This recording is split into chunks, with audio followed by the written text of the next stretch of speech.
एक पोस्टर तैयार कीजिए രാഷ്ട്രീയ പക്ഷി ദിവസ്. ഓ സാർ അത് ഭയങ്കര ബുദ്ധിമുട്ടാ. രാഷ്ട്രീയ പക്ഷി ദിവസ്, അന്താരാഷ്ട്ര പക്ഷി ദിവസം ഒക്കെ എങ്ങനെ ഒരു പോസ്റ്ററിലാക്കി എഴുതുക?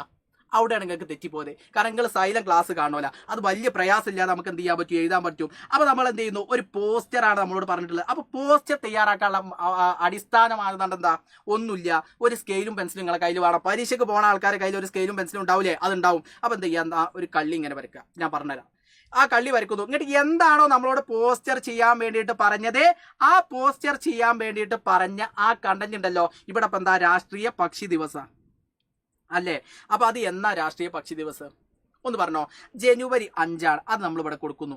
ഇനി നിങ്ങൾ അത് കൊടുക്കുന്നില്ല, അത് കൊടുക്കാതെ ഈ രാഷ്ട്രീയ പക്ഷി ദിവസമാണ് മുകളിൽ കൊടുക്കുന്നത്, എന്നാലും കുഴപ്പമൊന്നുമില്ല, അതിൻ്റെ അടിയിൽ കൊടുത്താൽ മതി ജനുവരി 5. അങ്ങനെ നിങ്ങൾ കൊടുത്തു കഴിഞ്ഞാൽ പിന്നെ ഒരു പക്ഷിൻ്റെ ചിത്രം നിങ്ങൾക്ക് വരക്കാൻ കഴിയുമെങ്കിൽ വരക്കുക. അല്ലെങ്കിൽ നിങ്ങൾക്ക് തോന്നിയ മാതിരി ഒരു 5 ഇട്ടിട്ട് പണ്ടൊരു പക്ഷിനെ വരയ്ക്കാൻ ഞാൻ കാണിച്ചു തരാം. ഞാൻ അത് ഇല്ലാത്തതുകൊണ്ട് നമുക്ക് മാർക്ക് കഷ്ടപ്പെടും. ഒരു 5 ഇങ്ങനെ ഇടാം. എന്നിട്ട് ഇങ്ങനെ പോകും. കണ്ടോ?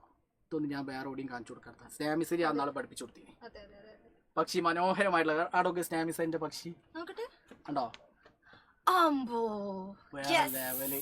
എങ്ങനെയുണ്ട് ഇതൊക്കെ? ഞാൻ 5 വെച്ചിട്ടൊരു പക്ഷി, 8 വെച്ചിട്ട് ഞാൻ ആനനെ വരക്കും. അത് 15K ഞാൻ കാണിച്ചു തരേ. നോക്കിക്കോ. ഇനി നോക്കി, പക്ഷി ബച്ചാവോ, പക്ഷിക്ക ജീവൻ ബച്ചാവോ. നമുക്ക് കൊടുക്കാൻ പറ്റുന്ന ഒരു സന്ദേശമാണ് പക്ഷി ബച്ചാവോ, പക്ഷിയെ സംരക്ഷിക്കൂ.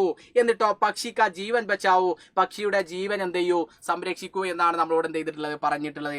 അപ്പൊ ഇത്തരത്തിൽ ഒരു പക്ഷി ദിവസവുമായി ബന്ധപ്പെട്ട് ഒരു പോസ്റ്റർ തയ്യാറാക്കാൻ പറഞ്ഞാൽ നമ്മൾ എന്ത് ചെയ്യും, നമ്മൾ എഴുതും. നമ്മൾ ഇന്ന് 10K അടിക്കും.